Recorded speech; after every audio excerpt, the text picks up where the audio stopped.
Bismillahirrahmanirrahim. Assalamualaikum warahmatullahi wabarakatuh.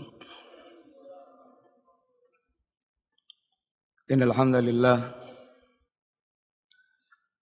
nahmaduhu wa nasta'inuhu wa nastaghfiruh wa na'udzu billahi min shururi anfusina wa min sayyiati a'malina.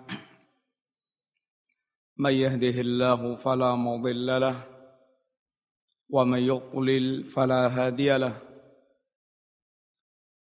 أشهد أن لا إله إلا الله وحده لا شريك له وأشهد أن محمدا عبده ورسوله لا نبي بعده اللهم صل وسلم وبارك على نبيك المصطفى وعلى آله وصحبه ومن تبعهم بإحسان إلى يوم الدين وبعد. Alhamdulillah, akhwati fillah rahimani wa rahimakumullah. Insyaallah pada pagi hari ini kita akan berbicara seputar mengapa kita mesti berdakwah. Allah Subhanahu wa taala menjadikan satu di antara kewajiban kita adalah ad-da'watu ilallah, yaitu berdakwah, mengajak manusia ke jalan Allah Subhanahu wa taala. Allah tidak mencukupkan kita hanya berpikir tentang pribadi kita, tetapi Allah menjadikan sebagaimana kita diciptakan Allah menjadi insan, manusia, insan yang kita tidak akan bisa merasa nyaman kecuali kita bersama dengan orang lain yang dikenal dengan kita dengan istilah makhluk sosial yang mesti kita bermuamalah dan bergaul dengan orang lain. Dan di antara kebutuhan dalam interaksi kita di antara para manusia, bagaimana bisa selalu di atas jalan yang hak. Sebagaimana kita juga senantiasa ingin berjalan di atas jalan yang hak, jalan yang benar. Ada beberapa alasan sebagai catatan singkat mengapa kita mesti berdakwah, mengajak manusia ke jalan Allah Subhanahu wa taala. Yang pertama, bahwa dakwah itu termasuk di antara bentuk ubudiyah kita kepada Allah Ta'ala. Dakwah termasuk di antara amaliyah penghambaan kita kepada Allah Subhanahu wa taala.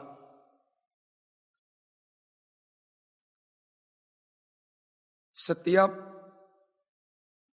perintah yang Allah perintahkan kita untuk mewujudkannya adalah merupakan bagian amal ibadah.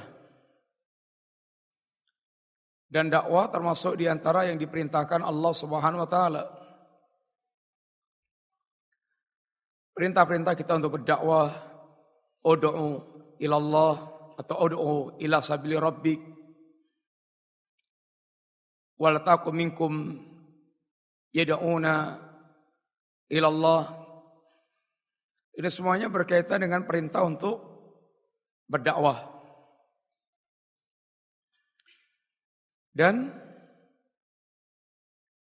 sebagaimana secara umum Allah Subhanahu wa taala suka seandainya hamba ini mewujudkan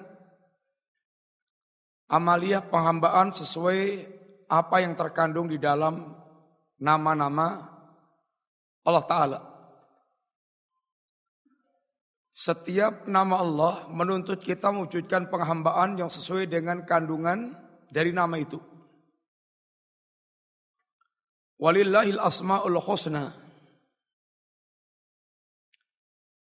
Allah memiliki nama-nama yang indah. Fad'uhu biha. Serulah Allah dengan nama-nama tersebut. Berdoa kepada Allah Subhanahu wa taala. Berdoalah kepada Allah dengan nama-nama tersebut. Berdoa itu kata para ulama ada dua macam. Apa itu, ikhwan? Doa itu ada dua macam. Apa itu? Pertama, doa ibadah. Doaul ibadah. Kedua, doa musik. Doa apa yang doa? Ini hadiahnya. Yang kedua apa? Doa apa? Pertama doa ibadah. Yang kedua, yang belajar akidah, tauhid. Yang kedua, doaul mas'alah atau doa permintaan. Silakan diterima. Doaul mas'alah. Apa itu doaul ibadah? Apa ikhwan? Silakan yang jawab. Apa itu doaul ibadah? Berkaitan waktu dan tempat, maksudnya gimana? Masuk masjid. Doaul ibadah, apa itu doaul ibadah?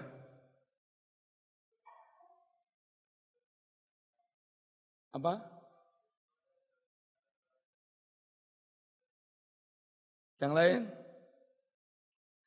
Doa ibadah? Doa, ya.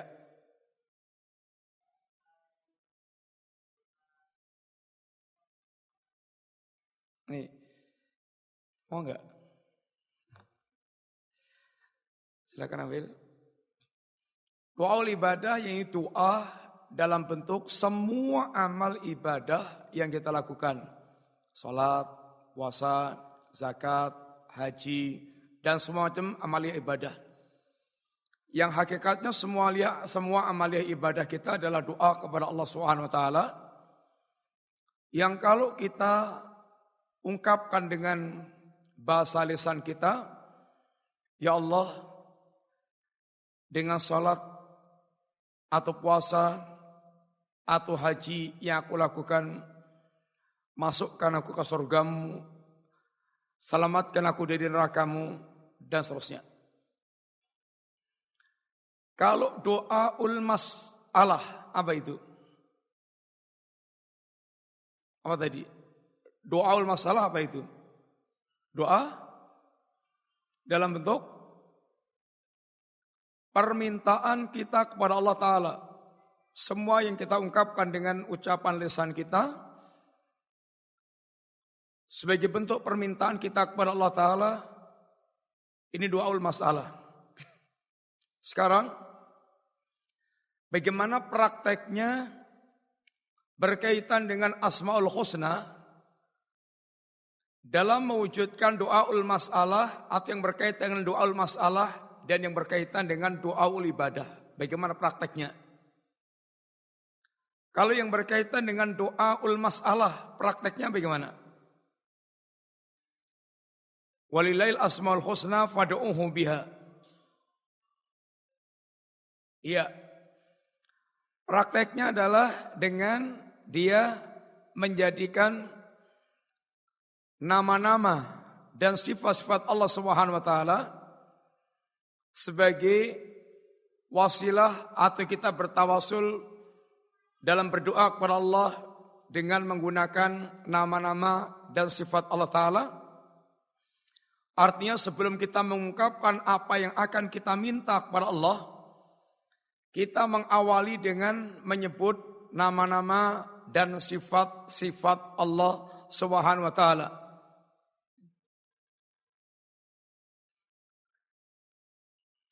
Dan ini prakteknya sangat banyak Nabi contohkan. Ya kayak yang kita baca tiap hari, azkar sabah, azkar masa, ya hayyu ya qayyum, birahmatika astaghith. Ya hayyu ya qayyum, ini adalah menyebut yaitu nama-nama Allah Subhanahu wa taala. Baru kemudian mengungkapkan doa yang kita minta. Atau kita menghadirkan nama-nama yang sesuai dengan apa yang kita inginkan. Ya Rahman, Ya Rahim, Irhamni. Ya Ghaffar, Ighfirli. Ya Razzaq, Urzuqni, dan seterusnya. Atau juga mengungkapkan secara keseluruhan, secara global, seperti yang Nabi berdoa kepada Allah Ta'ala. Yaitu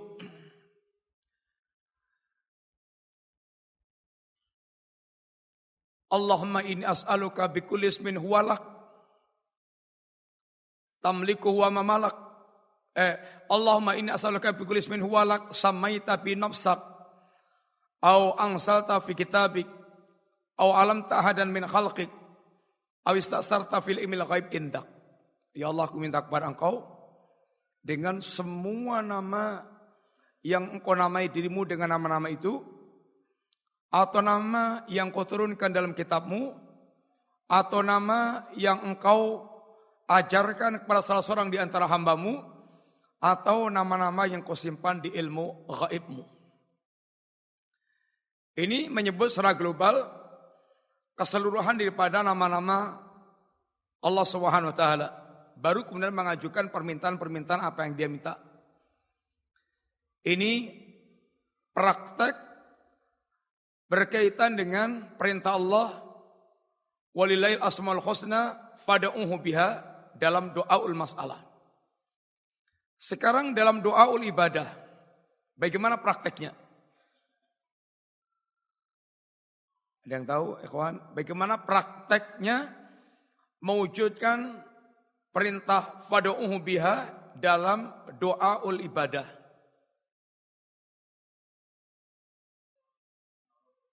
Dengan mengikuti sunnah Rasul.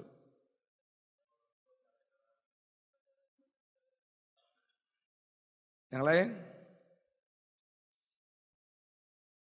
Ada enggak yang lain, kawan? Bagaimana prakteknya mewujudkan perintah fad'uhu biha dalam doaul ibadah? Ada? Yaitu dengan mewujudkan amaliyah, ubudiyah yang sesuai dengan kandungan setiap nama Allah Ta'ala. Contoh, Allah Subhanahu wa taala memiliki nama Ar-Rahman. Apa artinya? Zat yang Maha Penyayang. Ar-Rahman Dzur Rahmah Al-Wasi'ah. Pemilik rahmat yang luas. Dan Allah adalah Arhamur Rahimin. Apa yang kita bisa wujudkan dengan nama Allah tersebut? Di antaranya satu, kita tidak boleh putus asa dari luasnya rahmat Allah Subhanahu wa taala. Tidak boleh kita putus asa dari luasnya rahmat Allah Subhanahu wa taala. Sehingga Allah menyuruh pada setiap kita, ya ibadiyalladzina asrafu ala anfusihim la taqnatu min rahmatillah Wahai hambaku yang melampaui batas, yang lari dan menyimpang dari Allah Subhanahu wa taala, yang telah mendolimi dirinya sendiri dengan berbagai macam kemaksiatan dan kedurhakaan. Wahai hambaku yang musyrik, yang kafir, yang munafik, yang ahli maksiat, jangan pernah kalian putus asa kepada Allah Subhanahu wa taala. Artinya, berharaplah terhadap rahmat Allah dengan bertaubat kepada Allah Subhanahu wa taala. Apapun dosa Anda tidak akan pernah Allah pedulikan selama Anda mau kembali kepada Allah taala. Rahmat Allah luas. Rahmat Allah SWT Allah sebar kepada seluruh para hambanya dan luas. Jangan pernah putus asa di rahmat Allah Ta'ala. Allah Arhamur Rahimin. Dan Allah mencintai sifatur rahmah. Sehingga Nabi kita mengajarkan, irhamu man fil ardi yarhamkum man fis sama. Sayangilah hamba Allah yang di muka bumi, Allah yang di langit akan menyayangi Anda.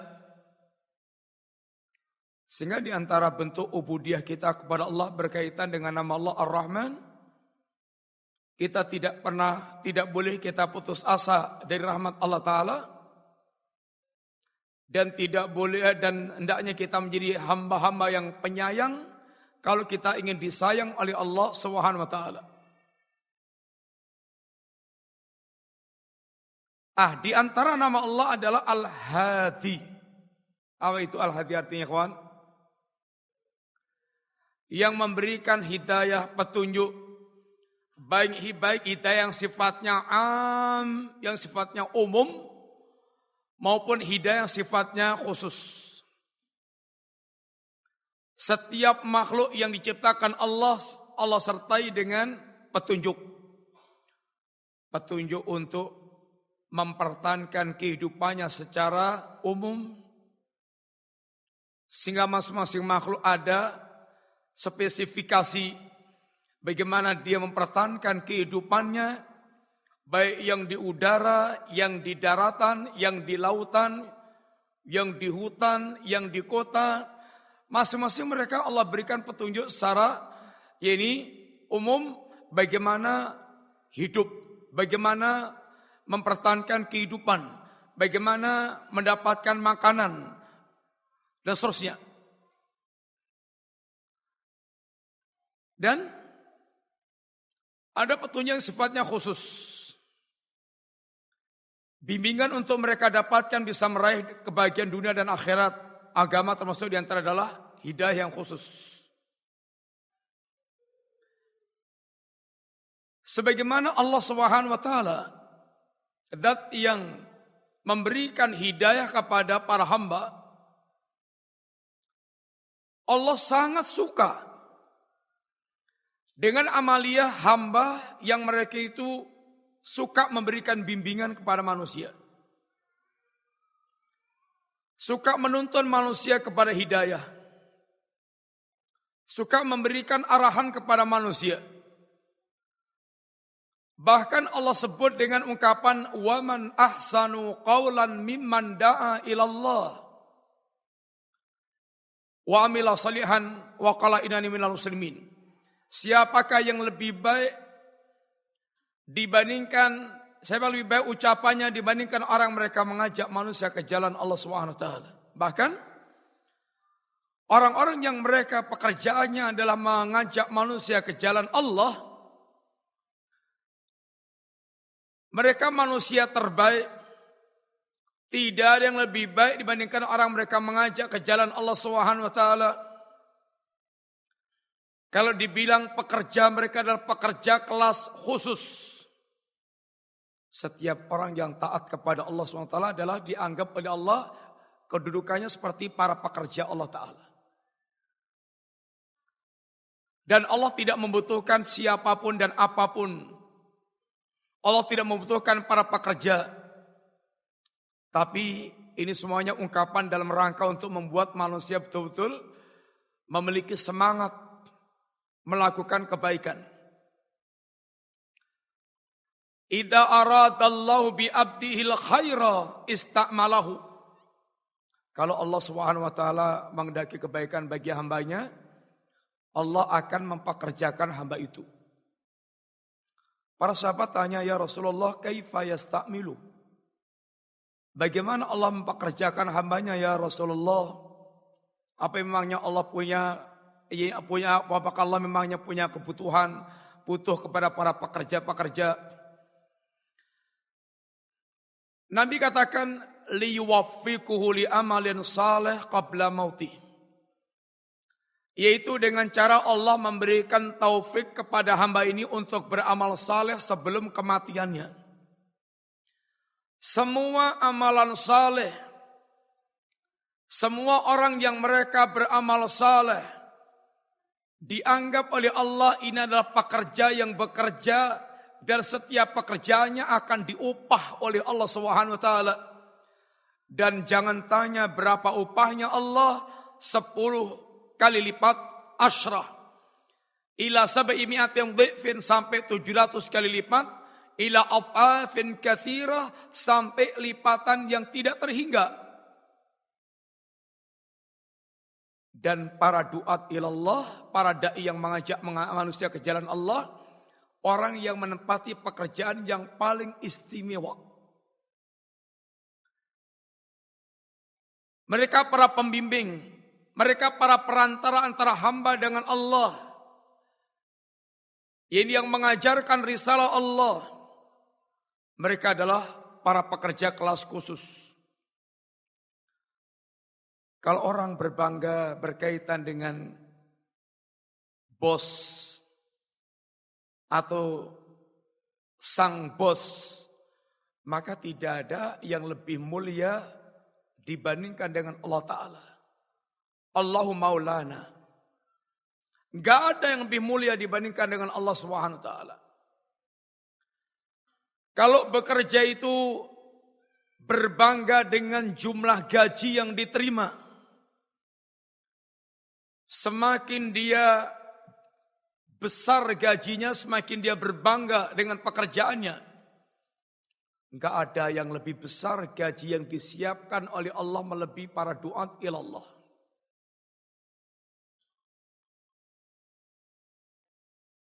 Sehingga para dai ini adalah pekerja-pekerja kelas khusus. Sehingga pekerjaan yang paling membanggakan. Seandainya memahami apa yang dijanjikan oleh Allah berkaitan dengan para duat ilallah. Sehingga pertama alasan mengapa kita berdakwah. Apa tadi kawan yang pertama? Karena dakwah termasuk di antara bentuk ubudiyah kita kepada Allah Subhanahu wa taala. Dan sebagaimana juga amal ibadah yang lain-lainnya, maka syarat ibadah pun juga diterima, ikhlas dan ittiba. Dakwah ini pun juga terikat dengan itu. Yang kedua,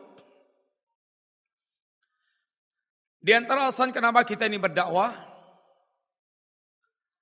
karena dakwah itu ciri khas pengikut Rasulullah SAW yang sejati. Dakwah itu ciri khas pengikut Rasulullah SAW yang sejati. Allah Subhanahu wa taala di antara menyebutkan dalam surat Yusuf. Apa itu? Qul hadhi sabili ad'u ila Allah ala basiratin ana wa manittaba'ani wa subhanallahi wa ma ana minal musyrikin. Katakan ya Rasulullah sallallahu alaihi wasallam, qul hadhi sabili, ini adalah jalanku. Ad'u ila Allah, aku menyuruh manusia ke jalan Allah Subhanahu wa taala.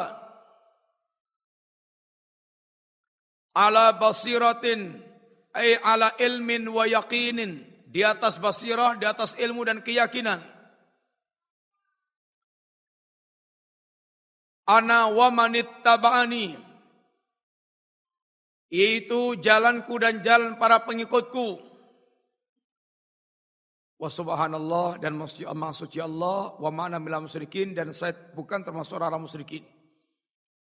Ikhwan, ayat ini ada beberapa prinsip dakwah yang diajarkan oleh Allah Subhanahu wa taala kepada kita.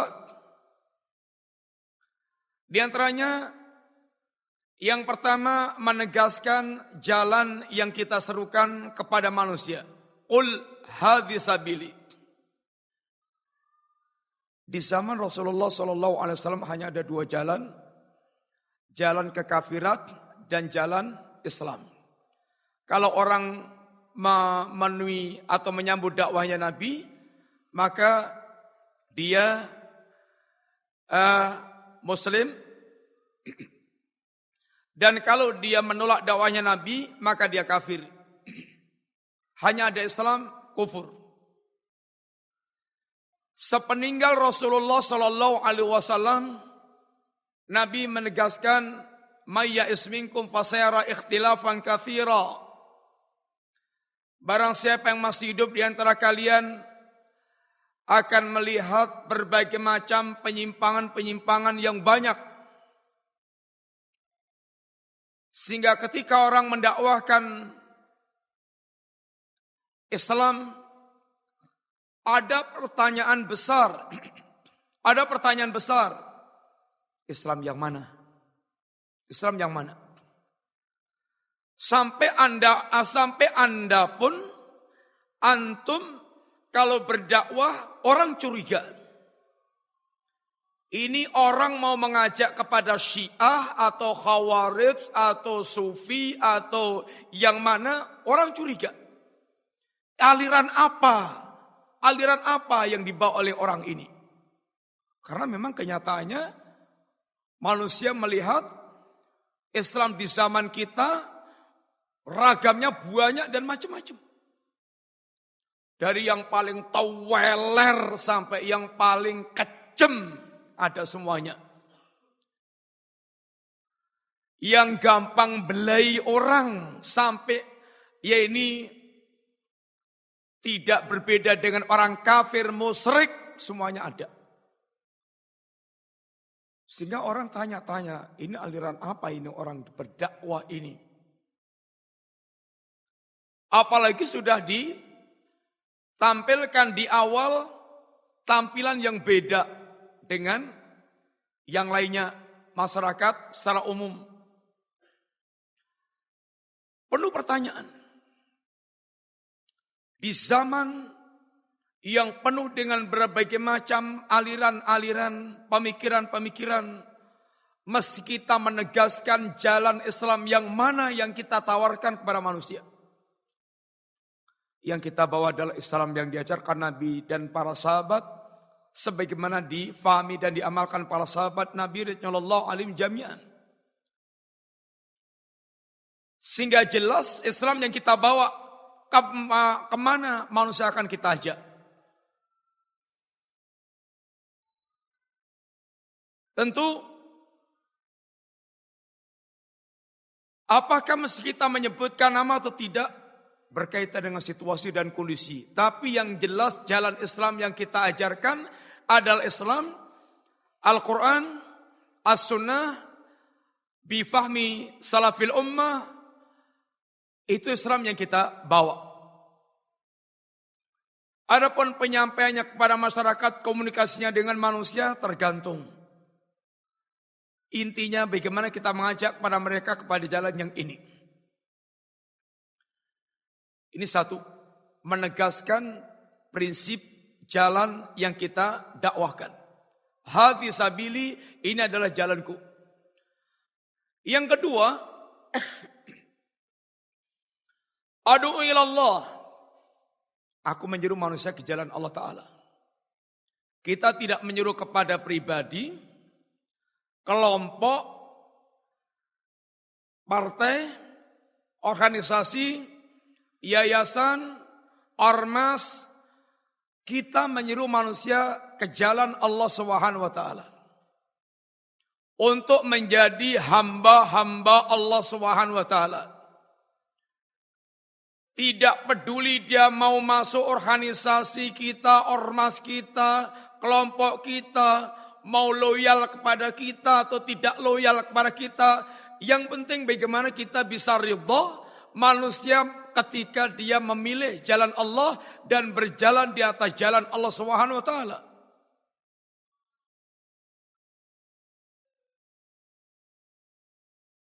Sehingga kita menjadi manusia ke jalan Allah Ta'ala. Bukan kepada ambisi tertentu. Atau kepada kelompok tertentu. Atau kepada perorangan tertentu. Sehingga akan menegakkan loyalitasnya akhirnya juga kepada simbol-simbol tertentu. Kalau dia mengajak kepada perorangan yang loyal pada orang ini, ikhwan, teman, saudara, kelompok. Tapi kalau enggak loyal pada orang ini, musuh, bukan kawan. Sehingga diukur loyalitasnya kepada orang yang dia ajak, yang manusia dia seru kepadanya. Sehingga orangnya, tokohnya dianggap kayak nabi, pusat untuk meniru cara beragama secara totalitas. Ini ketika orang menyuruh kepada seseorang. Akhirnya orang ini menjadi simbol untuk menegakkan al-wala wal bara. Atau menyuruh kepada kelompok, ormas, organisasi, partai.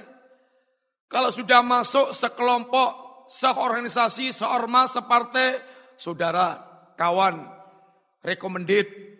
Yang tidak, enggak. Walaupun yang sekelompok ini pikirannya kadang enggak genah, enggak karuan, awut-awutan, amburadul, rusak-rusakan. Tapi yang penting sekelompok recommended. Boleh ceramah, boleh mengajar, boleh ngasih taklim. Tapi walaupun hafal Quran, hafal hadis, sangat jelas keilmuannya, akurat dalilnya. Oh, dia bukan kelompok kita, enggak recommended, enggak boleh. Ngisi pengajian enggak boleh. Sehingga akhirnya loyalitasnya itu diukur dari kelompoknya. Ini hizbiyah. Mengajak manusia kepada bukan Hizbullah, tapi kepada hizb yang lainnya. Kita hanya menyeru ke jalan Allah Subhanahu wa taala. Agar manusia menjadi abdun min ibadillah, menjadi hizbullah, orang yang mereka loyalitasnya kepada Allah Subhanahu wa taala.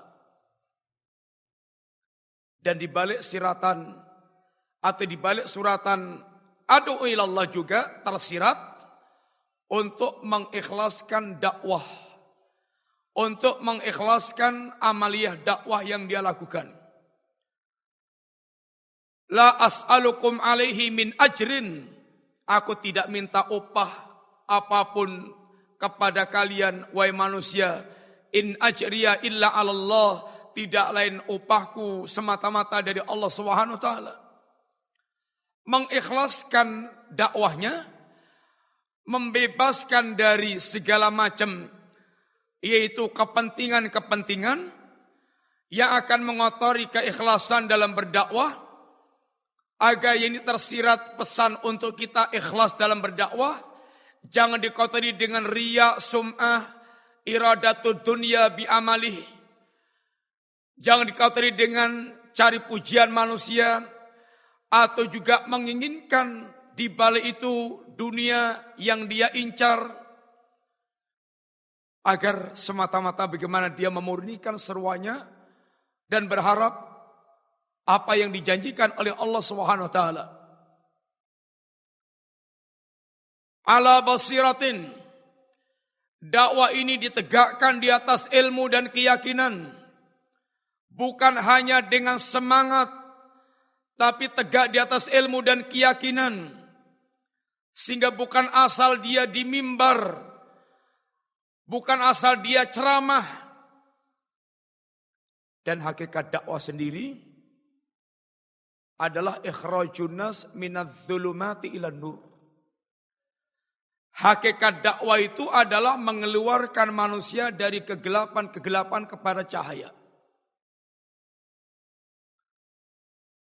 Kegelapan syirik, kegelapan kufur, kegelapan nifak, kegelapan bid'ah, kegelapan maksiat. Bagaimana Anda tuntun manusia kepada cahaya Islam, cahaya tauhid, cahaya sunnah, cahaya taat. Kalau hanya mindah dari gelap ke gelap, apalagi dari gelap ke gelap gulita, ini adalah bukan hakikat dakwah Islam. Tadinya tukang mendem, mabuk, penjudi, kemudian didakwai, Masya Allah, berhasil, Alhamdulillah. Tampilan sekarang religius, sudah nggak mendem lagi, nggak judi lagi, bahkan pakainya kayak pakaian wali, jubahan, jenggotan, udeng-udengan, tasbihnya sak bluluk-bluluk. Tapi sekarang jadi aktivis kuburan, keliling kubur sak Nusantara dikelilingi semuanya menjadi penyembah kubur. Dari mendem ke penyembah kubur itu namanya dari peteng dipindah ke dedet. Sehingga peteng dedet. Karena ini pindah dari maksiat kepada syirik. Ini bukan hakikat dakwah Islam. Dakwah Islam adalah memindah dari gelap kepada cahaya, gelap semua bentuk jahiliyah, dan cahaya adalah cahaya Islam. Sehingga dakwah ini mesti tegakkan di atas ilmu. Maka kekuatan dakwah Ahlussunnah itu ada pada ilmu. Kalau jihad itu ada jihad bisilah dan jihad bil hujjah. Jihad dengan pedang dan jihad dengan hujjah. Kalau jihad dengan pedang, dengan senjata, dengan kekuatan fisik ini, kadang bisa menang, kadang bisa kalah, dan itulah adalah alur daripada jihadnya para nabi. Tapi kalau jihad bil hujjah, semua nabi menang, mereka semuanya menang dengan hujjah.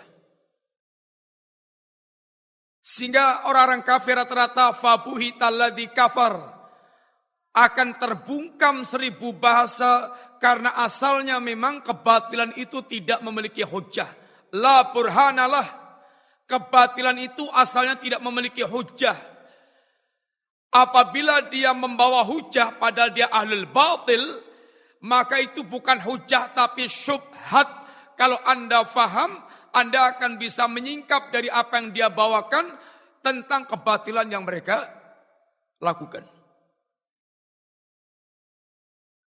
Karena ahlul bid'ah berdalilnya, kata Syekh Utsaimin, antara takdzib dan tahrif. Antara takdzib, pendustaan, dan tahrif. Bagaimana menyimpang-nyimpangkan dari dalil, dari makna yang sesungguhnya. Sehingga dibutuhkan ilmu yang matang, sehingga bisa menyingkap berbagai macam syubhat yang mereka bawakan. Karena sungguhnya ahlul bid'ah itu asalnya adalah dikatakan pada ulama al-asaghir, orang yang minim ilmunya, sufahaul ahlam, orang-orang yang mereka bodoh tentang hakikat agamanya. Maka kekuatan dakwah Ahlussunnah ada pada kekuatan hujjah. Yang dikhawatirkan itu adalah Ahlussunnah yang tidak memiliki ilmu sehingga gampang terkena syubhatnya ahlul batil. Ala basiratin ana wa man ittaba'ani. Berdakwah, mengajak manusia ke jalan Allah dengan ilmu dan keyakinan, itu adalah pekerjaanku dan pekerjaan para pengikutku.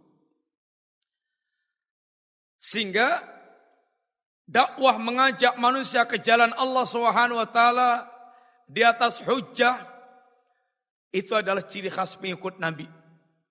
Barang siapa dia tidak mau berdakwah, tidak mau ikut andil dalam dakwah, dia sejatinya bukan pengikut Nabi. Barang siapa yang dia dakwahnya tanpa ilmu juga, sesungguhnya dia bukan pengikut para nabi. Pengikut nabi adalah orang mereka berdakwah yang dakwahnya tegak di atas ilmu. Alhamdulillah, ini yang kedua. Di antara alasan kenapa kita berdakwah, karena dakwah adalah yaitu di antara ciri khas pengikut Rasulullah Sallallahu Alaihi Wasallam. Dan sekali lagi, jangan Anda tergambar dakwah itu hanya ceramah. Dakwah itu hanya ceramah, tapi proyek besar dakwah adalah ikhrajun nas minadz zulumati ilan nur. Dan dakwah ini membutuhkan banyak unsur. Ambillah bagian dakwah, ambillah bagian yang Anda bisa ikut andil dalam dunia dakwah. Kata Nabi, innallaha yudkhilu bisahmin wahidin al jannata salasata nafar. Allah memasukkan dengan satu anak panah 3 orang. Satu as-sani yang membuat anak panah. Satu yang membuat anak panah. Yang dia berharap dengan anak panah yang dia produksi itu dipakai fisabilillah di jalan Allah Ta'ala. Berharap pahala Allah Ta'ala. Yang kedua, ini ar-rami yang melemparkan anak panah. Udah ngantuk-ngantuk? Yang melemparkan anak panah. Ar-rami yang dilemparkan fisabilillah. Yang ketiga yang membantu untuk mengambilkan anak panah. Allah masukkan 3-tiganya ke jannah dengan satu anak panah tadi. Yang berserikat dalam pekerjaan. Dakwah ini adalah tersampaikannya ilmu dan hujah. Dan untuk dakwah ini banyak membutuhkan perangkat macam-macam. Ada orang bisa andil dengan hartanya, ada orang bisa andil dengan ilmunya, ada orang bisa andil dengan keterampilannya untuk dia menyebar dakwah, menyebarkan pengumuman dakwah. Bisa dia dengan sekarang dengan alat-alat yang bisa memperluas dakwah. Semuanya yang ikut andil dalam bagian terselenggaranya dakwah dan tersebar luasnya dakwah ilallah, dia termasuk ikut itu andil bagian daripada dakwah. Maka jangan ada alasan orang yang mereka ini saya tidak bisa berdakwah. Ambillah bagian yang menjadi yang Anda bisa ikut peran di dalam dunia dakwah. Sehingga ada greget bagaimana tersebarnya dakwah di tengah-tengah manusia. Ini ciri yang kedua. Ciri yang ketiga alasan yang ketiga. Yang pertama, Bapak Ikhwan, dakwah termasuk bagian ubudiyah kita kepada Allah. Yang kedua, termasuk di antara ciri khas pengikut Nabi. Yang ketiga, dakwah ini kebutuhan mutlak manusia. Manusia ini mutlak membutuhkan dakwah. Dari mana? Kebutuhan manusia kepada risalah ini adalah mutlak. Lebih mutlak dibandingkan kebutuhan kepada makan dan minum. Kebutuhan makan minum itu untuk kelangsungan jasad. Kebutuhan manusia dengan risalah untuk kehidupan hati. Dan kehidupan hati lebih mutlak dibandingkan kehidupan jasad. Banyak enggak orang yang ikut andil dalam hal memproduksi makanan, memproduksi minuman, ikhwan? Sangat banyak, menjadi bisnis yang sangat luas. Dakwah ini adalah proyek besar. Dakwah ini kebutuhan aja ini, risalah ini adalah kebutuhan mutlaknya manusia. Lebih dia butuhkan dibandingkan dengan makan dan minum. Karena kematian, karena kalau dia terputus dari makan dan minum, maka dia paling-paling dia mati, tapi terputus dari risalah, itu urusannya panjang sampai dari kiamat kelak. Maka kata Imam Ahmad, kalimat yang sering kita dengar insyaallah, manusia ini annas yahtajuna ila ta'ami ilal ilmi ahwaj min hajatim ila ta'ami wa syarab. Kebutuhan manusia kepada ilmu ini, risalah, ilmu agama, itu melebihi dibandingkan kebutuhan manusia kepada makan dan minum. Fa'inna ta'am wa syarab, kalau makan minum itu kebutuhannya sehari maratan au maratain, bisa sekali atau dua kali. Tapi kalau ilmu biada di anfasi, sepanjang tarikan nafas. Anda bisa betah tidak bernafas berapa lama? 1 jam, 2 jam, makangkang nanti. Kebutuhannya tiap detik atau hitungan detik pada nafas kita ini. Bahkan lebih, Ibnu Qayyim katakan lebih dibutuhkan dibandingkan dengan nafas. Karena orang pedot nafasnya itu mati jasadnya, orang pedot dari ilmu itu urusannya panjang, rusaknya hati, dan itu kehidupannya nanti sengsara di ba'dal mamat, alam barzah, alam akhirat, kehidupan yang panjang. Sehingga kebutuhan manusia kepada risalah ini mutlak. Sedangkan manusia ini lahir dalam keadaan bodoh, tidak mengenal apapun dari risalah ini. Huwallazi akhrajakum min butuni ummahatikum la ta'lamuna syai'an. Dialah Allah yang telah mengeluarkan manusia dari rahim ibu-ibu mereka dalam keadaan bagaimana? Dalam keadaan tidak mengetahui apapun sama sekali. Pengetahuan manusia terhadap benda-benda sekitarnya itu semuanya itu dengan ditalkin. Dengan ditalkin. Waktu ibu-ibu gendong, momong anak gendong itu, kan nalkin terus dia itu. Sendok, sego, bubur, wedang, susu, segala macam. Sampai manusia kenal.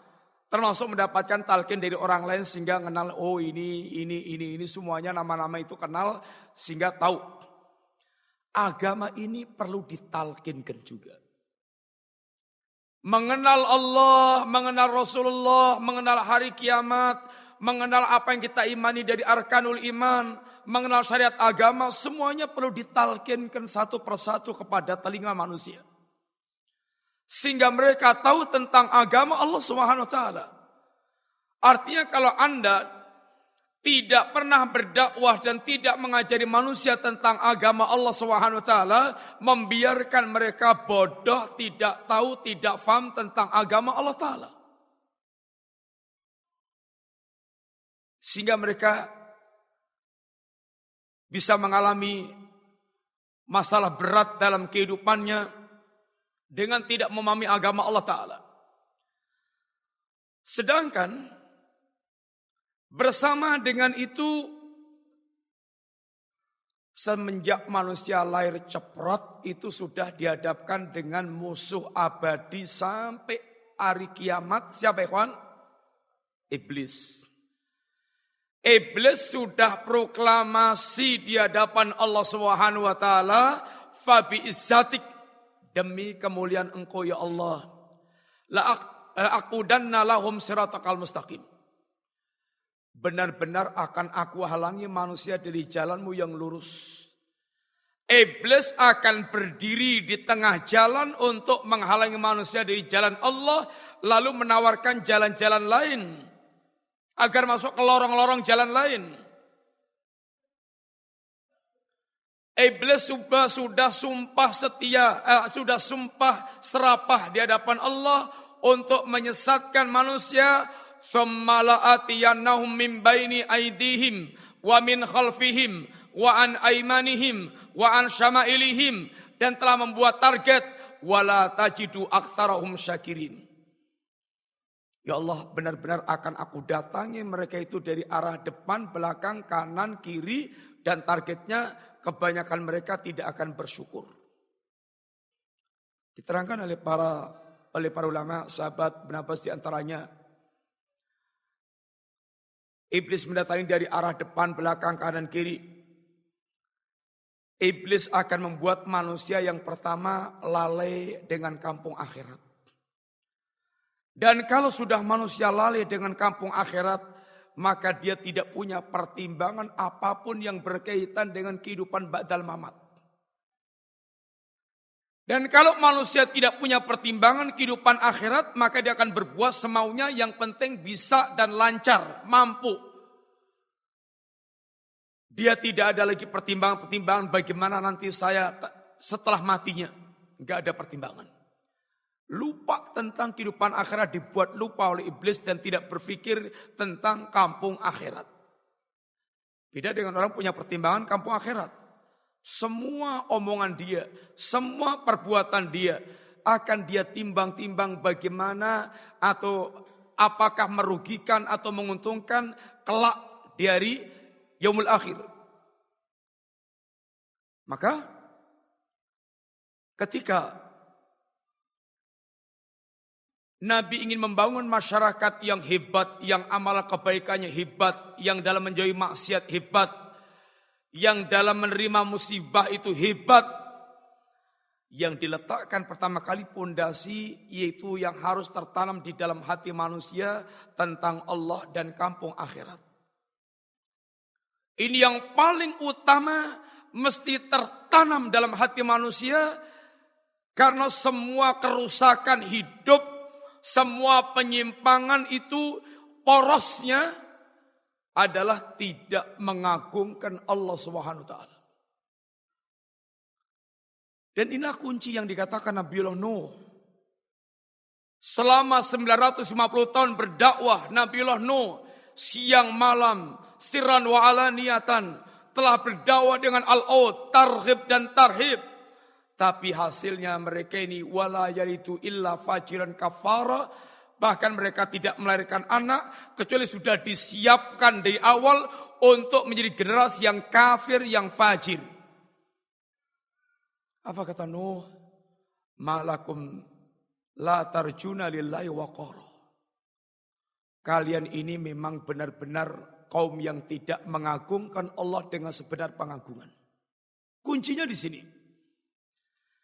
Orang apabila hatinya tidak ada rasa pengagungan kepada Allah Subhanahu wa taala, jangan harap dia akan punya pemuliaan, pengagungan terhadap agama Allah dan akan punya pertimbangan-pertimbangan dengan perbuatan mereka ini yang berkaitan dengan Allah. Sehingga terjadinya syirik, kufur, nifak, bid'ah, maksiat, semuanya sumbernya berkurangnya, tipisnya atau bahkan hilangnya kadar pengagungan terhadap Allah Ta'ala.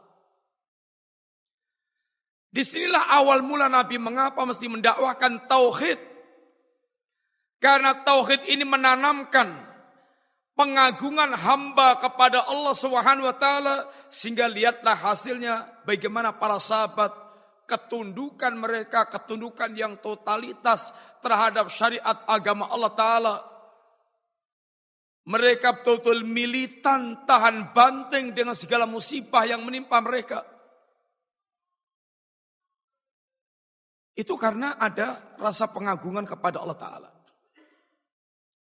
Orang kalau gatok, tahu gatok enggak? Gatok, kecanduan, gatok rokok umpamanya. Gatok rokok. Sehari 20 dus atau 20 bungkus, kebal kebul.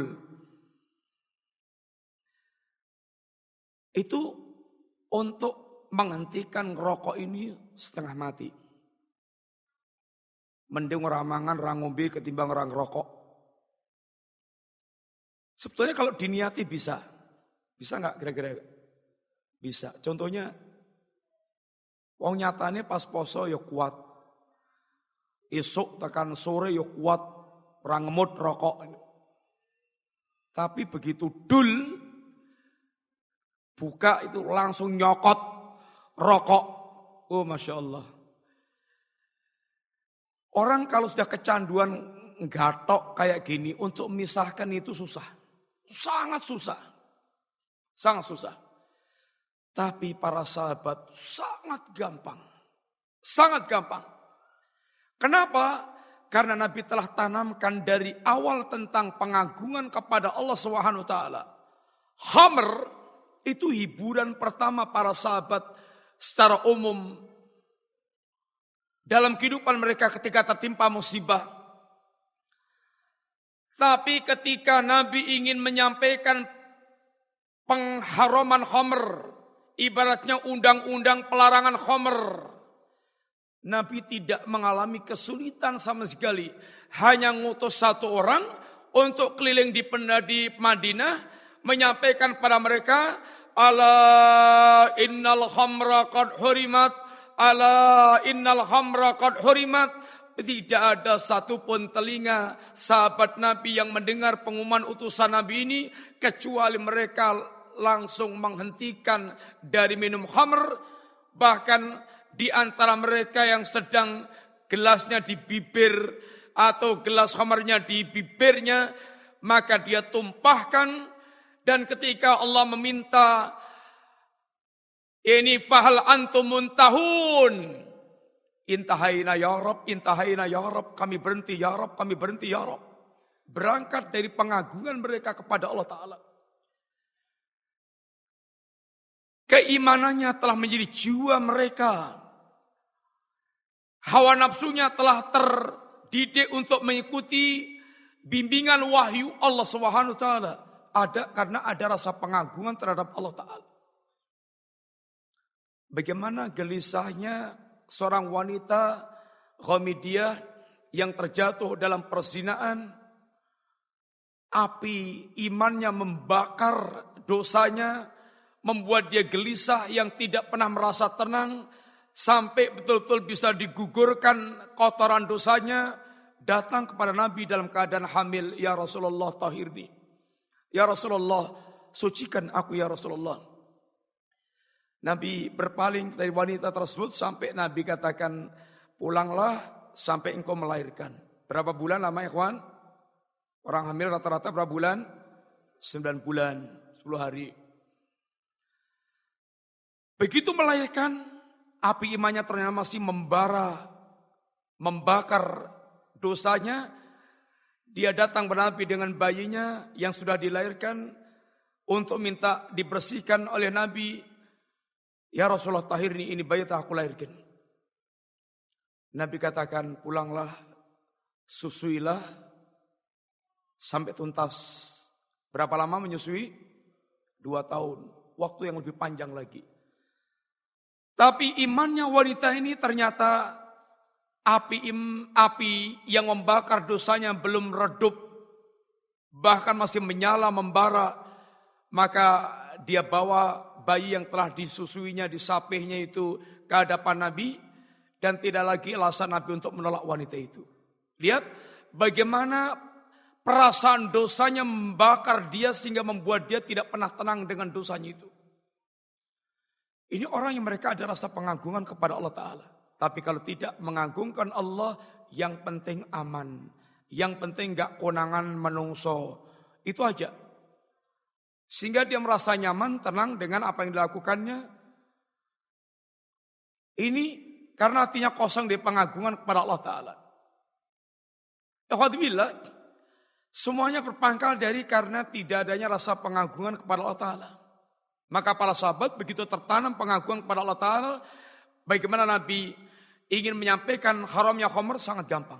Amerika pernah memperundangkan haramnya minuman keras, larangan minuman keras dan sejenisnya itu, dan sudah menghasilkan ibaratnya hartanya sudah madul-madul, sudah keluar sebanyak-banyaknya dari rapat untuk mengundangkan, yaitu menghasilkan keputusan undang-undang tentang larangan minuman keras, sampai kemudian disosialisasi dengan media cetak, media elektronik, kemudian dengan mengerahkan pasukan untuk mengawal perundangan. Pokoknya sudah mabrut-mabrut, sudah banyak yang dia keluarkan, dan berjalan beberapa waktu dalam keadaan dengan hasil gagal total.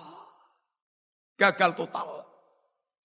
Kan itu berkaitan dengan nafsu manusia yang susah untuk dipisahkan kecuali dengan iman.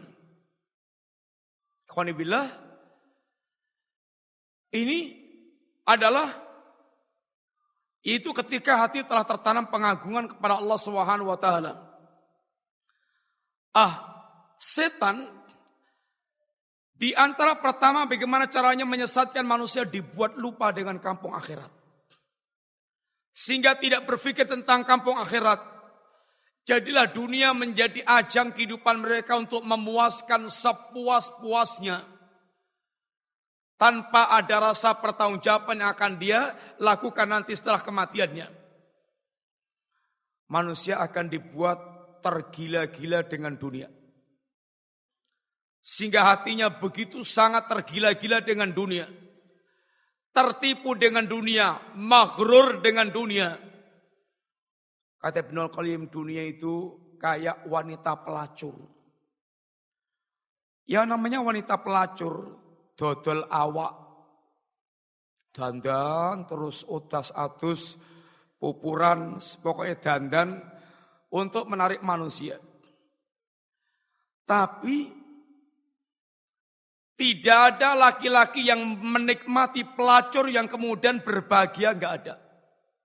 Hanya tertipu dengan kecantikan pelacur dan kenikmatan sesaat. Kenikmatan sesaat.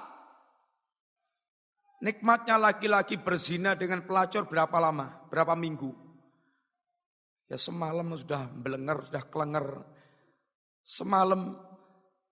Habis itu kemudian bentrok dengan keluarganya, bentrok dengan ini istri anaknya, kemudian jatuh di mata tetangga, jatuh di mata masyarakat. Intinya nikmat sesaat. Dunia ini sifatnya kepada manusia begitu. Meresnya itu sampai garing. Diperes oleh dunia sampai garing. Tapi menikmati dunia itu sak cerit. Kata orang nyucuk. Tahu enggak? Ranyucuk. Ranyucuk karo goleki. Untuk mengumpulkan dunia itu diperes 24 jam ibaratnya itu. Dia total segala-galanya untuk mengumpulkan dunia. Tapi saat menikmatinya itu hanya sedikit. Nabi ketika menjelaskan ayat Al-Hakumut Takatsur. Yaqul ibnu Adam. Mali. Anak Adam mengatakan tiap hari bangun tidur itu hanya bondoku, hartaku, duniaku. Wahai anak Adam, harta Anda itu hanya 3. Anda menikmati dunia Anda itu hanya 3. Harta Anda hanya 3. 1, ma'akalta fa'afnaita. 2, wa malabista afaflaita. 3, wa matasodakta fa'afkaita. Yang Anda makan lalu habis, yang Anda pakai lalu usang, yang Anda sodakokan itu yang akan kekal. Kalau nggak punya sodakoh berarti hanya 2, yang dimakan dan dipakai. Yang dimakan itu ya semua yang masuk ke perut. Mau bakso, tongseng, tengkleng, soto, apalagi semua yang bleng-bleng masuk ke perut, minuman, segala macam untuk minuman. Anda punya duit, punya uang. Kuliner balik papan ini bisa ditelepon semuanya itu suruh setor ini makan minumannya itu bisa dijejer alun-alun salapangan. Terus sekarang pertanyaannya, waktunya menikmati sing iso mlebu weteng itu ikhwan, yang bisa masuk perut itu berapa kira-kira? Nek soto ya pirang mangkok. Berapa mangkok? Kalau tengkleng berapa kendil? Anda paksa terus masuk perut sampai mentok telak atau sampai nyundul tenggorokan. Tengkleng kambing iso dadi perengus rasa telek. Gak enak. Menikmati enak itu hanya sedikit. Kalau Anda paksa-paksa Anda beresiko cepat-cepat ambulan untuk ngangkut ke rumah sakit. Ini menikmati dunia sedikit. Ngumpulkannya itu lama dan penuh resiko, penuh dengan ini kesulitan-kesulitan. 1 yang Anda makan, 2 yang Anda pakai, ya baju, ya mobil, ya rumah dan perabotnya. Itu Anda punya duit bisa mendatangkan yang Anda pakai yang semuanya KW1. Yang paling top baju bisa dikumpulkan sampai 10 lemari. Sampai mencep-mencep sundul. Ya ini sehingga punya sampai 300 setel baju. Terus sekarang bagian menikmati. Anda sekali pakai berapa setel? Ya paling 2 setel, maksimal 3 kalau pengen pakai jas. Kadang yang mangsak setel hanya daleman tok itu. Pengen ketok sugih biar dikomentari, kau wong sugih mblegedu kaya raya sekali pakai 10 setel. Orang akan komentar wong edan miring itu. Kita menikmati sedikit. Sehingga kadang ada baju itu yang antri dipakai setahun sekali. Kadang saklawase urip mong pisan hanya dipakai sekali saja. Numpuk melangkrak nganggur di almari. Menikmati sedikit. Antum bisa bangun rumah sampai WC-nya pun dilapis emas perak kinclong. Antum mau menikmati WC berapa lama ke WC itu? Mosok dikekep terus, dirangkul terus gitu WC-nya. Karena untuk biar bisa menikmati WC. Ya, kebutuhan kita banyak bukan di WC aja, macam-macam. Mobilnya miliaran, jajar 10 di garasi kayak ini showroom mobil. Sekali mau pakai mobil ngerenteng berapa mobil? Ya satu aja, keliling balik papan. Mosok 24 jam mati di mobil antum nanti malam. Ya pakai seperlunya kemana, kemudian turun keperluan sebentar, dikit. Ibaratnya makainya itu hanya nyicip-nyicip dikit-dikit gitu aja itu. Kalau hanya gitu makan pakai lalu mati. Harta Anda triliunan. Lalu Anda mati, nggak ada yang disedekahkan juga. Yang milik Anda, yang pernah Anda nikmati, yang Anda makan, Anda pakai, sisanya itu milik orang lain, ahli waris.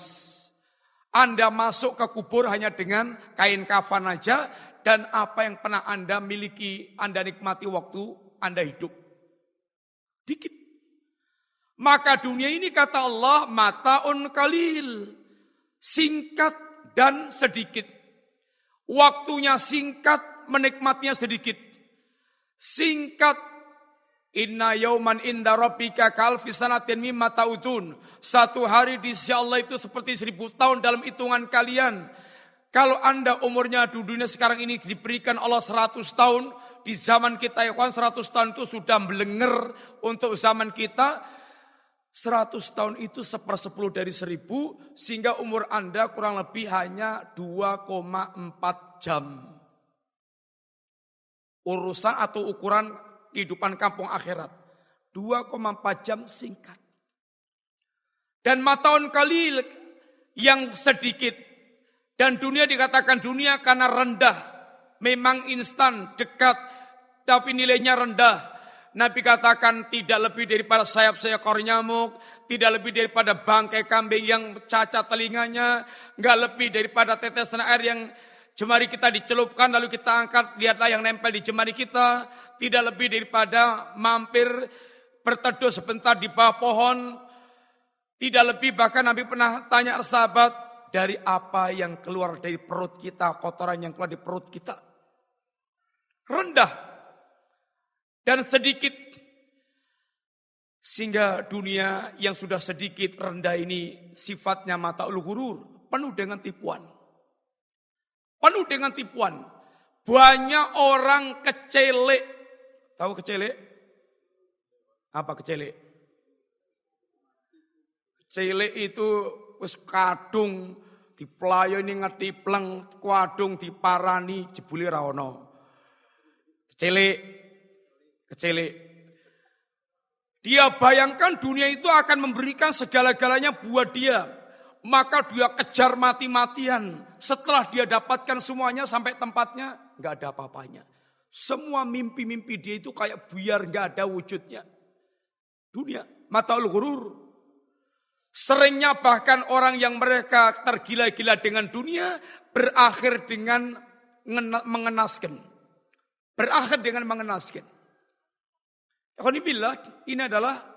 Ini ketika manusia tergila-gila dengan dunia. Kemudian syaitan akan mendatangi manusia di arah kanan kirinya. Untuk amal taat itu dibayang-bayangkan yang sesuatu yang berat. Sehingga untuk melakukan ketaatan itu mikirnya berulang-ulang berat. Bayangannya berat. Tapi kalau untuk maksiat itu walaupun mara bahaya maksiat itu semuanya kelihatan mata kalau dia merenung sedikit. Itu dibuat manusia itu oleh setan merem. Merem, nggak melihat, nggak ketok lagi mara bahayanya. Yang ada itu perasaan kemudu. Tahu nggak kemudu? Nggak tahu. Kemudu. Ndang kudu dilakoni. Kemudu namanya, tahu nggak? Sehingga nggak lagi pakai ngempet-ngempet, nggak lagi pakai bisa ngempet-ngempet. Piye carane ndang kelakon bagaimana dia kemudian segera bisa mewujudkan mimpi-mimpi maksiatnya itu. Karena yang ketok moto itu maksiat, kenikmatan yang dijanjikan syaitan. Sehingga manusia betul-betul dibuat ancur-ancuran karena kelalaiannya dengan akhirat, karena kecintanya kepada dunia, karena rasa beratnya melihat ketaatan.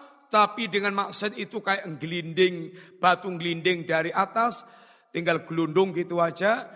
Maka untuk berbuat jelek itu nggak pakai kursus, nggak pakai pengajian, nggak pakai motivator untuk membangkitkan berbuat maksiat. Wes karo merem gelinding gitu aja, orang semuanya gampang maksiat. Tapi kalau untuk berbuat taat itu perlu pengajian, perlu motivasi, perlu dia dipompa semangatnya dan seterusnya. Karena memang banyak pengalamannya dan gambarnya berat-berat. Yang manusia itu butuh mutlak butuh risalah. Di antaranya tadi pertama Pak Ikhwan, manusia terlahir dalam keadaan bodoh. Yang kedua, manusia sejak awal dihadapkan dengan musuh bubuyutannya syaitan. Yang ketiga, manusia itu memang sudah Allah berikan perangkat akal. Dan akal luar biasa. Dan bahkan Islam pun mendudukkan akal dalam kedudukan yang sangat tinggi. Di mana ikhwan letak Islam mendudukkan akal kedudukan yang sangat tinggi? Di mana? Apa buktinya? Bahwa Islam memberikan mendudukkan akal pada kedudukan yang sangat tinggi. Apa buktinya? Silakan. Ini hadiahnya. Apa ya ikhwan? Akal manusia dalam agama kita sangat dihormati sekali. Dan kedudukannya sangat tinggi. Apa buktinya?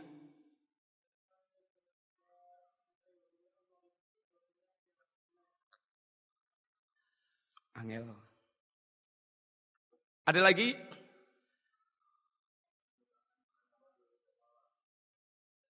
Gimana? Letakkan di kepala bukan di bawah kaki. Mikirnya ngau dengkul apa nganggo sirah. Apalagi, tapi bukan itu. Yang mana ya kawan? Di mana letak Islam menghormati akal? Yang taksek itu. Hah? Dengan akal dengan segalanya? Enggak juga, enggak.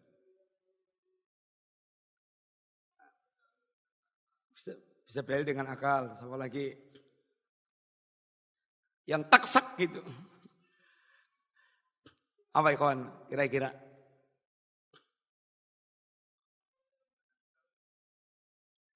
Allah merintahkan kita untuk berpikir. Semuanya nggak ada yang salah sih, benar-benar semuanya itu. Tapi bukan itu yang kita maksudkan. Apa ya kawan kira-kira?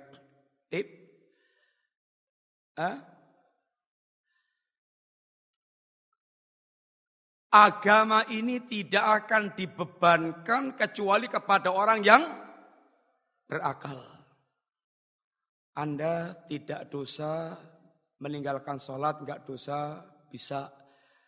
Kemudian mendem, enggak dosa, bisa. Syaratnya dadi wong gemblung, enggak berakal. Agama ini hanya Allah Subhanahu wa taala bebankan kepada orang yang mereka berakal. Ini di antara penghormatan Islam kepada akal. Selain yang lain-lainnya, rinciannya yang lain banyak.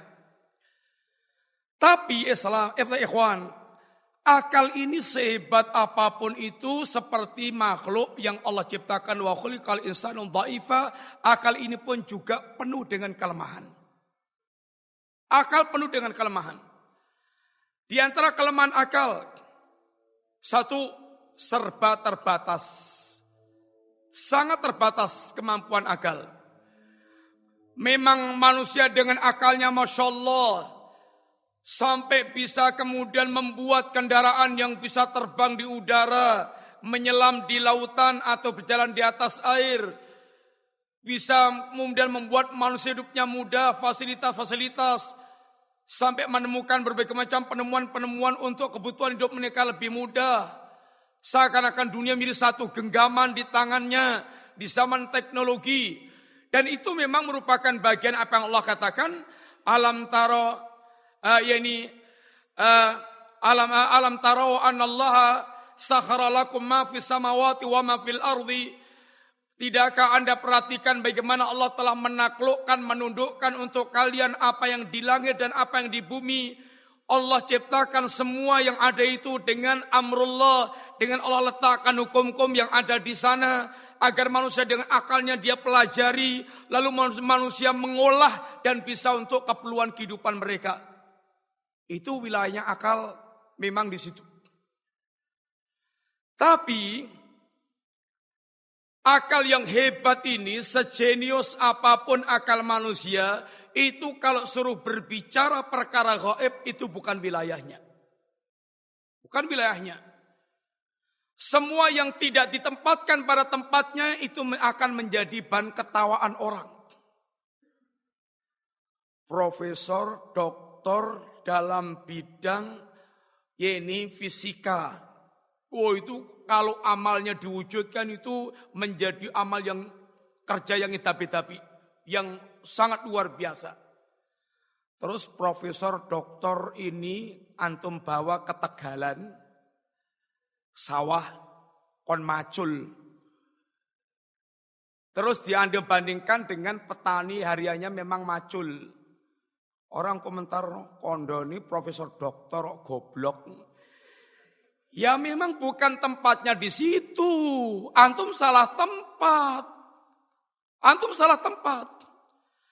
Sejenius apapun akal manusia, apalagi yang gaib mutlak, yang gaib nisbi saja. Gaib nisbi itu gaib yang gaib pada sebagian orang, enggak gaib dari orang yang lainnya. Sekarang di sebelah masjid umpamanya ada rumah tetangga. Terus dia enggak pernah masuk, enggak ada info apa yang di dalam rumah itu. Sejenius apapun akalnya manusia, ikhwan, otaknya manusia kayak apapun, kira-kira bisa enggak nyebutkan dengan rinci apa yang ada di rumah tetangga itu? Bisa enggak? Enggak bisa.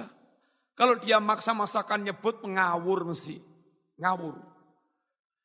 Maka orang-orang filsafat ini kalau bicara tentang Tuhan, tentang Allah dengan akalnya semata-mata, mesti kayak orang ngomyang, kayak orang gendeng. Dia ngomongnya ngalor ngidul, enggak gerambiang, enggak karuan. Karena ngawur. Ngawur bicara tentang Allah Subhanahu wa taala.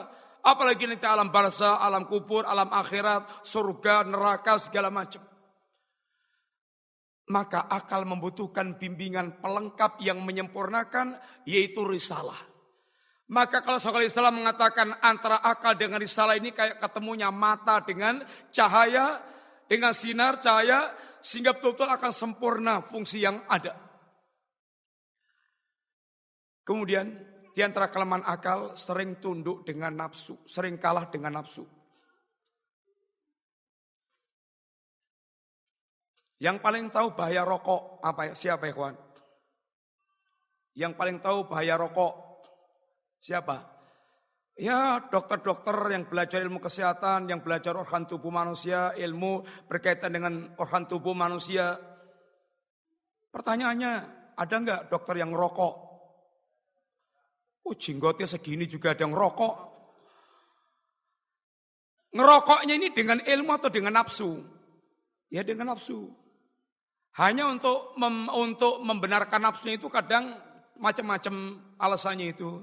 Alah, sing ra ngerokok ya mati.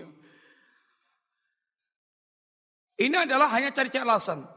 Ini akal manusia sering sekali tunduk dengan nafsu. Sehingga ketika manusia dibimbing dengan wahyu, maka akan betul-betul menjadi sempurna. Kemudian ikhwanillah termasuk kelemahan ini, termasuk dia ini, kenapa manusia butuh risalah? Memang ini Allah meletakkan di dalam diri manusia itu ada nafsu. Dan nafsu ini asalnya nikmat. Zuyyina linnasi hubbus syahawati minan nisa wal banin wal qanatiril muqantarati minadz dzahabi wal fiddah wal khailil musawwamati wal an'ami wal hars dzalika mataul hayatid dunya. Manusia Allah berikan syahwat, keindahan, kemudian kecintaan dan ada syahwat, sehingga betul-betul dengan hal ini menjadi sangat lengket sekali. Dia sudah indah memandangnya, sangat mencintai, ada syahwat dengan dunia. Asalnya keberadaan syahwat kita dengan dunia kepada perempuan, anak-anak, harta benda dengan segala variannya itu keberadaan syahwat dalam diri kita itu asalnya nikmat atau azab. Ikhwan, nikmat atau azab? Nikmat atau azab? Nikmat, bukan azab. Nikmat atau adab? Adab. Adab. Nikmat atau adab? Ya nikmatlah. Antum kalau enggak punya rasa belas dengan perempuan gimana? Belas. Nanti perempuan dengan kambing podo. Belas enggak ada rasanya, enggak tertarik belas. Dengan punya syahwat kepada wanita, ini sangat bermanfaat bagi kelangsungan hidup manusia. Tapi ikhwan, kalau syahwat ini enggak dibimbing dengan agama, itu akan jadi syahwat liar. Dia melebihi binatang dalam melampiaskan syahwatnya. Kalau buasnya melebihi binatang. Kalau pelampias syahwat seks melebihi binatang, pokoknya menjadi lebih rendah daripada binatang. Ketika syahwatnya tidak dikendalikan dengan agama. Sehingga hidup menjadi rusak-rusakan gak karuan. Sehingga risalah ini sangat dibutuhkan yaitu oleh manusia. Oleh karena itulah kalau Anda tidak berdakwah, kita tidak berdakwah, yang Allah berikan ilmu tidak berdakwah, Anda membiarkan manusia bodoh dengan risalah, dimakan di sasaran empuk syaitan, dia akan gelap meraba-raba tentang kehidupan, syahwatnya akan mendominasi dia. Ini adalah malapetaka kehidupan. Maka risalah betul-betul membimbing manusia kepada jalan yang lurus. Inna hadzal Qur'ana yahdi lillati aqwam. Kemudian ikhwan, yang keempat. Kenapa mesti kita berdakwah?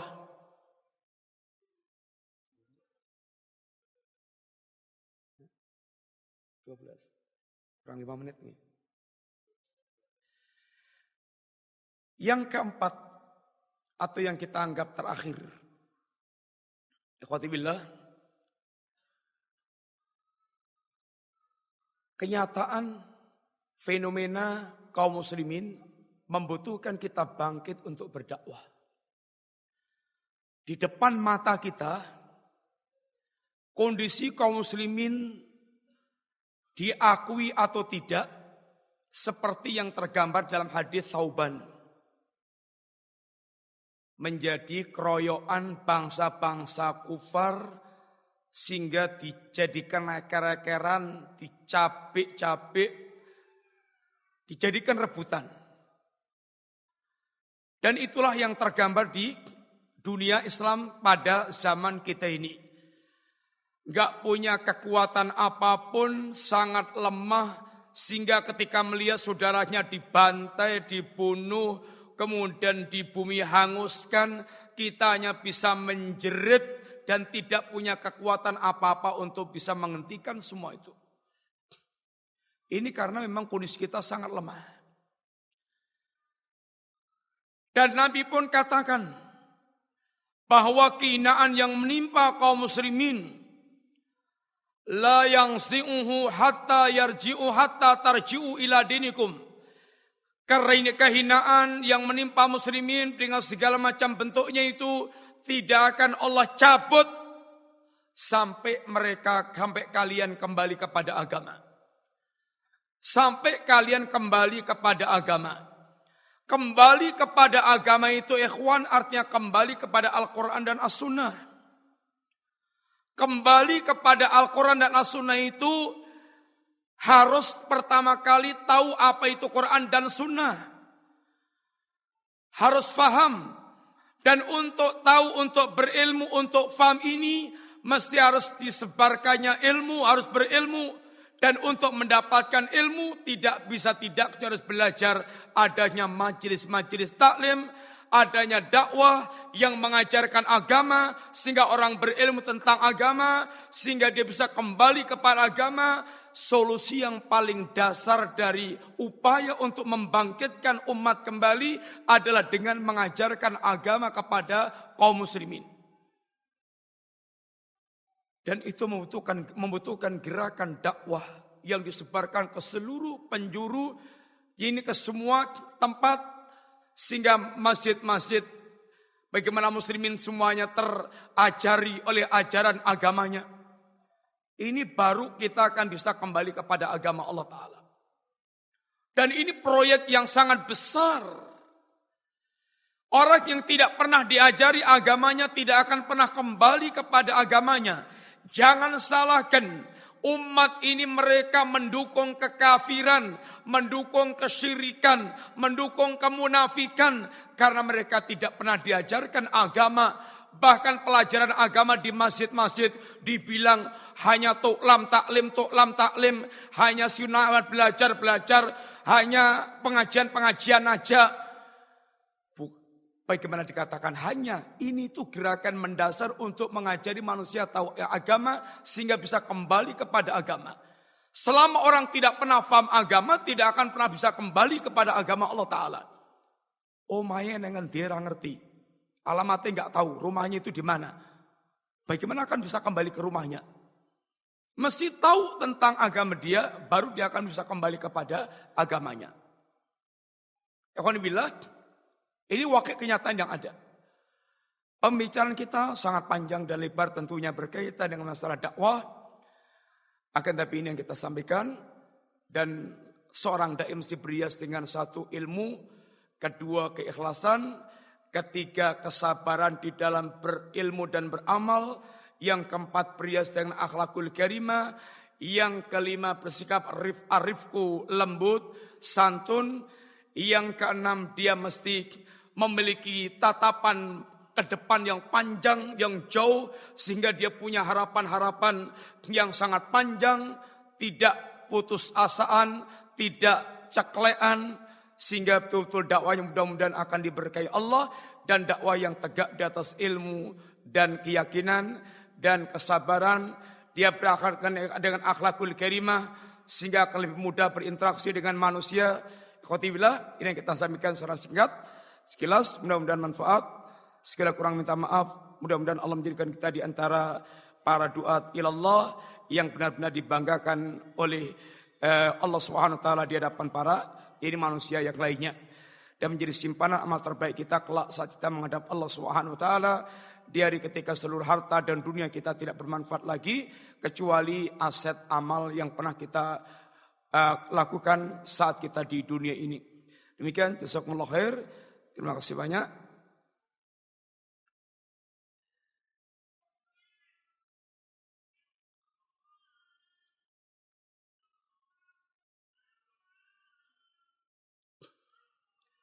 Ada beberapa pertanyaan. Bagaimana kiat-kiat agar hati kita bisa ikhlas dengan diambilnya hak kita? Mohon nasihatnya. Dizalimi itu termasuk musibah. Seperti yang kita sampaikan, orang menerima musibah ini tingkatannya macam-macam. Apa tadi ikhwan? Ada yang ingat gak? Orang menerima musibah ada beberapa tingkatan. Ada yang ingat gak? Orang menerima musibah itu menghadapi musibah yang menimpa dia ada beberapa tingkatan. Oke. Satu. Hah? Pertama apa? Hah? Sabar. Kedua menolak. Menolak dulu apa sabar dulu? Yang ketiga ridha, keempat? Iya. Orang terkena musibah itu tingkatannya satu. Silakan ambil. Satu, dia nggak bisa terima. Sehingga pengennya marah-marah. Demo, bakar ban, nyempali pintu, ngerusak pagar, ngobongi gedung, segala macam, nggak sabar. Selesanya keluar dari lisannya itu segala macam umpatan, caci makiat, nggak sabar. Kedua, orang sabar. Dia tidak melampiaskan tapi masih merasakan pahitnya musibah. Yang ketiga, ridho.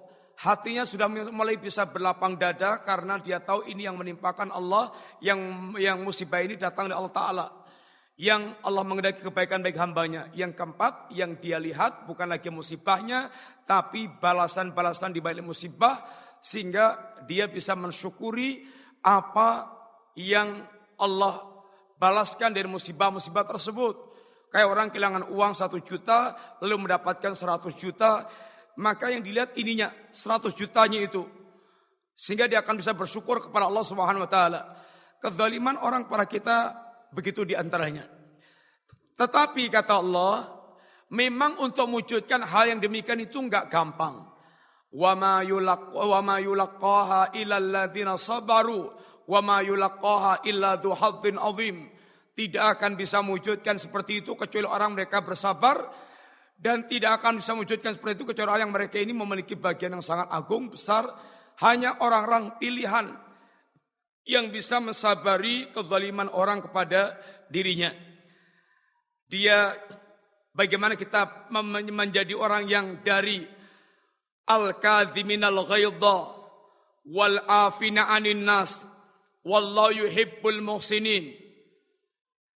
Pertama, mampu menahan marah. Kita didolimi orang rasanya marah, sehingga dadanya itu membara. Tapi kita tahan dalam melampiaskan marah. Lalu dia pun tambah lagi memaafkan. Dia maafkan orang yang zalim tadi. Lalu bahkan dia bisa berbuat baik pada orang yang zalim itu. Kalau ini yang terjadi, kehidupan menjadi berubah. Intinya paling enggak bagaimana kita bisa kiat-kiat bisa bersabar. Ya Anda bagaimana meletakkan keyakinan berharap apa yang ada di sisi Allah Ta'ala. Maka apabila kita tidak bisa zuhud dengan dunia, kehilangan dunia, kezaliman orang pada kita berkaitan dengan dunia itu akan terasa sakit dan berat. Maka kata Ali bin Abi Thalib, zuhud itu akan meringankan musibah-musibah yang menimpa kepada kita. Karena dunia kita pandang hina, rendah dan kecil nilainya. Yang kita pandang besar itu apa yang dijanjikan Allah Subhanahu wa taala. Orang akan terasa ringan musibah yang ada apabila dia punya keyakinan yang kuat tentang Allah dan punya orientasi yang kuat tentang kampung akhirat. Wallahu taala a'lam bishawab.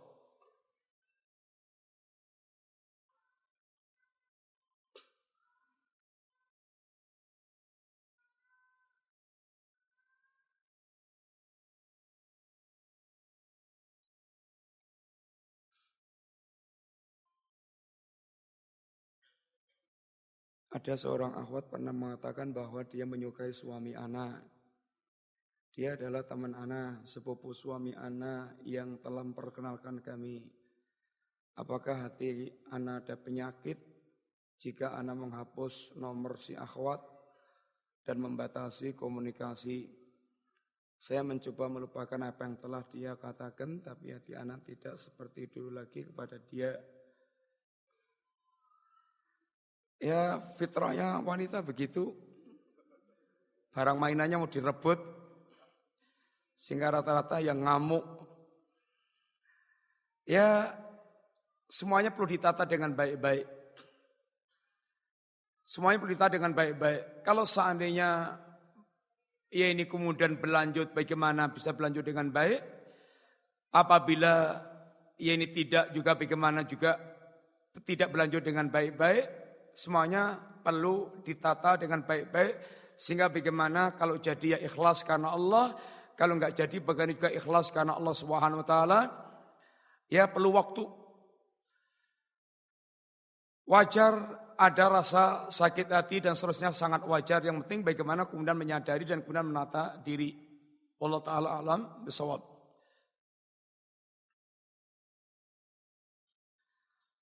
Ana dan suami Ana baru saja belajar bagaimana memilih ustadz yang benar-benar mengajarkan menurut firman Allah Ta'ala, Rasulullah dan berdasarkan Al-Quran dan Sunnah.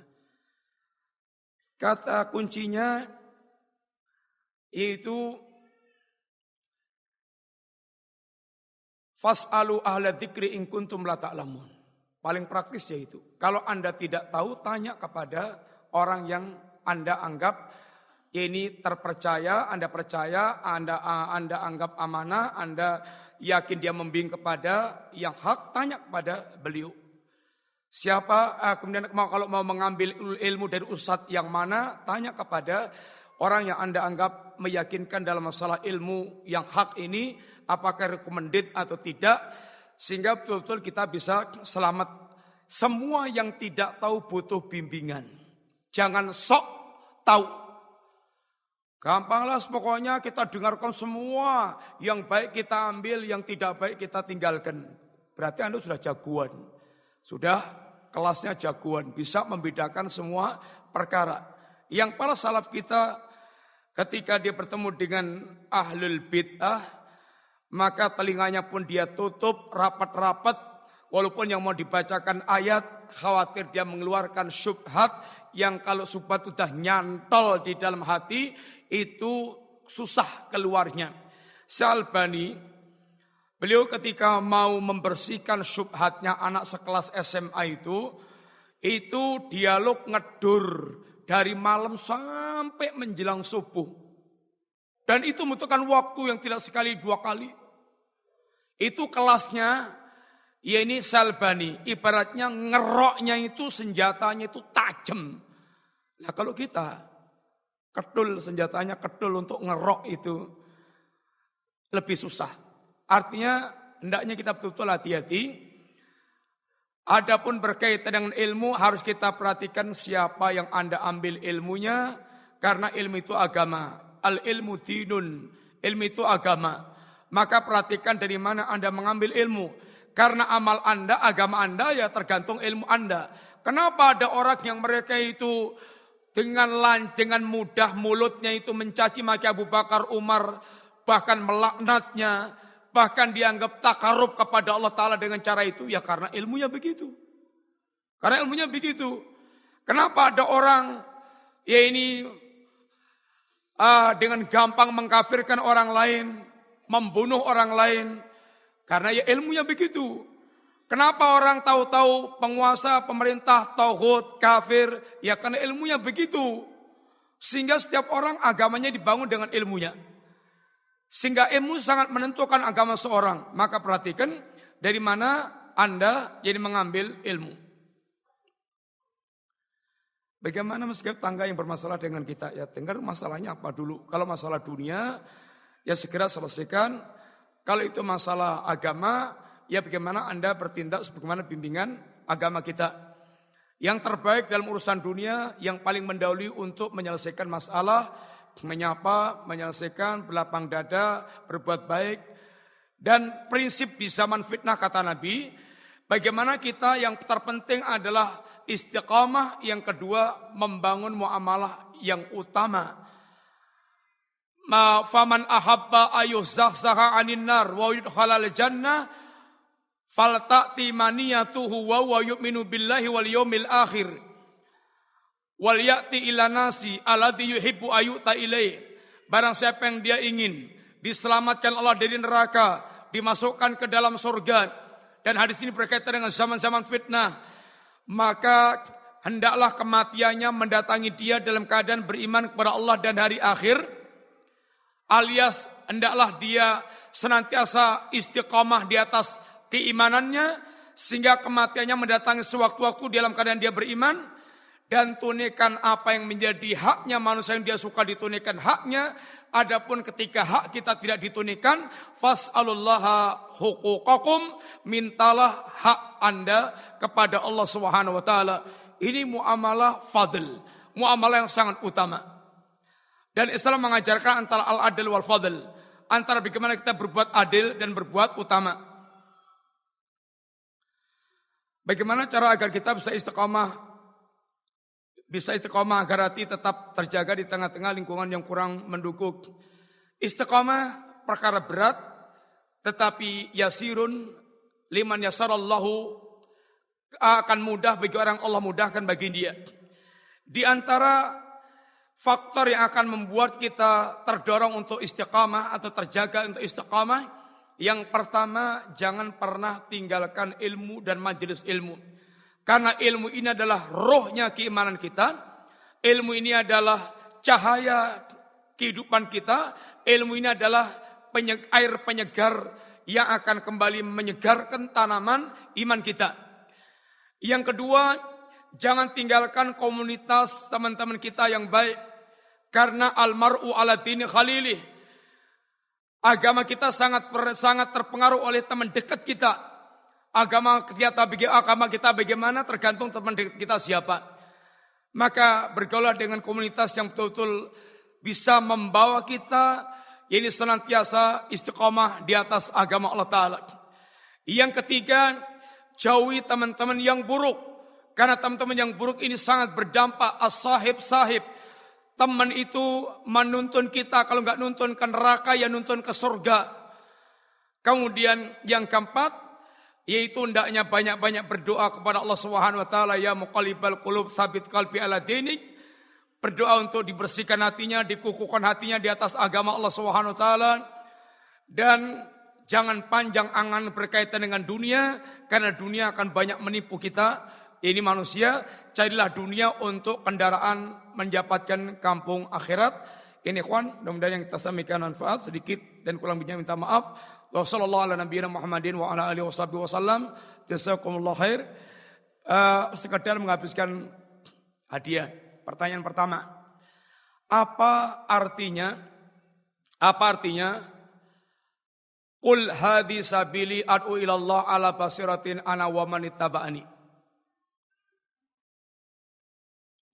Silakan. Apa artinya ayat tadi?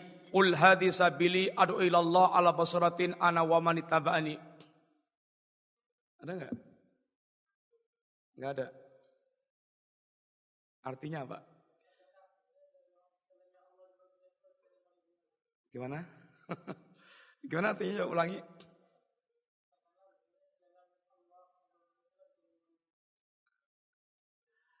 Ini terima enggak apa-apa, tapi salah. Katakanlah, inilah jalanku, aku menyuruh manusia ke jalan Allah di atas ilmu, itulah jalanku dan jalan para pengikutku. Berikutnya, pengajian kita tadi malam, apa alasannya kita perlu memperhatikan hati kita?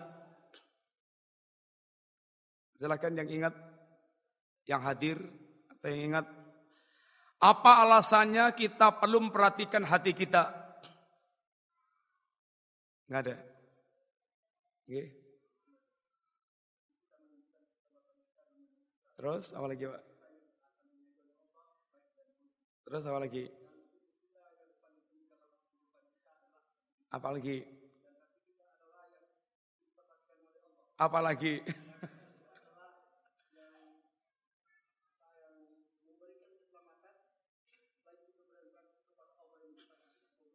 Apa lagi? Semalam datang enggak, Pak? Semalam datang. Datang. Ya udah ini. Yang berikutnya, apa di antara alasan kenapa kita berdakwah? Gede loh ini bukunya. Silakan. Apa? Satu, ya terus. Kedua. Terus cepat. Yang kedua. Iya, terus ketiga. Keempat. Sudah terima aja pokoknya. Yang berikutnya, surat apa yang paling agung di dalam, ayat apa yang paling agung dalam Al-Quranul Karim? Terus berikutnya, apa artinya lam yalid wa lam yulad? Apa ikhwan? Demikian, semoga manfaat ikhwan. Terima kasih banyak. Wassalamualaikum warahmatullahi wabarakatuh.